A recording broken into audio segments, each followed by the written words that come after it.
या मुझे मुझसे मारे ही मुसा जुल्म करतन मुझे नजड़ा बच्चा साथे कुड़ी एफआईआर कराईतन मुसा जुल्म करतन है दिसो मोट ऑर्डर आए पोजीशन कोर्ट जो पुलिस मुगे फिराटिया दिनल छाटे भी एफआईआर आए मुसा जुल्म है ना शहजादी शादी दी कुर्बान शादी भेड़ जुल्म करे छड़ियो मुसा हेतरी अवाम बीबी ते खिला छटई मुजो न भाई न पिया घर में पुलिस घड़ी मुजो सोन जे को मा बन्नी खपाई ने लख रुपया खणिया मुन्याणी जे घर में गना मुसा जुल्म दी जीनत नालो मसे दामन शादी घर वारी मुसा जुल्म दिसो मुझे एफआईआर थी पया मुझे नगरी जे दिसो खंजर हई रे खादिम शादी नलशा मुसा जुल्म कायो थन मोते वाली पुलिस चाड़ी थन इम्तियाज ऐसे जो मुंशी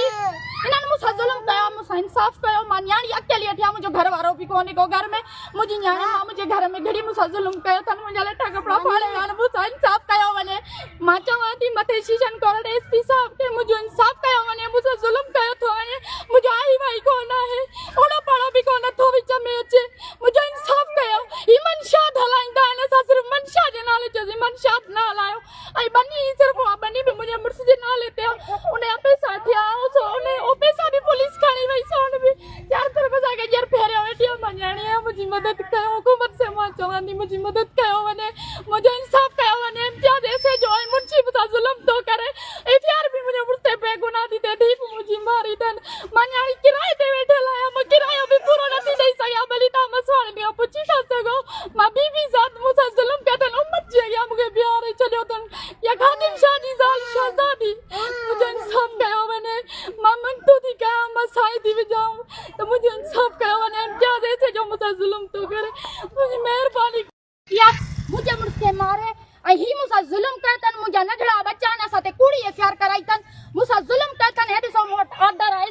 पोजीशन कोर्ट जो पुलिस मुगे फिराटिया दिनल छाटे भी एफआईआर आए मुसा जुल्म है ना शहजादी शादी दी कुर्बान शादी भेड़ जुल्म करे छड़ियो मुसा हेतरी अवाम बीबी ते खिला छटई मुजो न भाई न पिया घर में पुलिस घड़ी मुजो सोन जे को मा बन्नी खपाई ने लख रुपया खणिया मुन्याणी जे घर में गना मुसा जुल्म दी जीनत नालो मसे दामन शादी घर वारी मुसा जुल्म दिसो मुझे एफआईआर थी पया मुझे नगरी जे दिसो खंजर हई रे खादिम शादी नलशा मुसा जुल्म कायो थन मोते वाली पुलिस चाड़ी थन इम्तियाज ऐसे जो मुंशी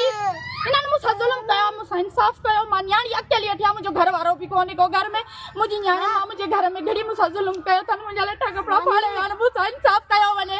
मा चवाती मथे शीशन कोर्ट एसपी साहब के मुझो इंसाफ कयो वने मुसा जुल्म कयो थो वने मुझो आई भाई कोना है ओड़ा पाड़ा भी कोना थो विच में अचे मुझो इंसाफ कयो ई मनशाद हलाइंदा ने सा सिर्फ मनशा जे नाले चजी मनशाद ना हलायो आई बनी सिर्फ बनी भी मुझे मुर्स जे नाले ते उने पैसा थिया सो उने ओ पैसा भी पुलिस खणी वई सोन भी चार तरफ जाके जर फेरे वेटियो मन्याणी है मुझी मदद कयो हुकूमत से मा चवांदी मुझी मदद कयो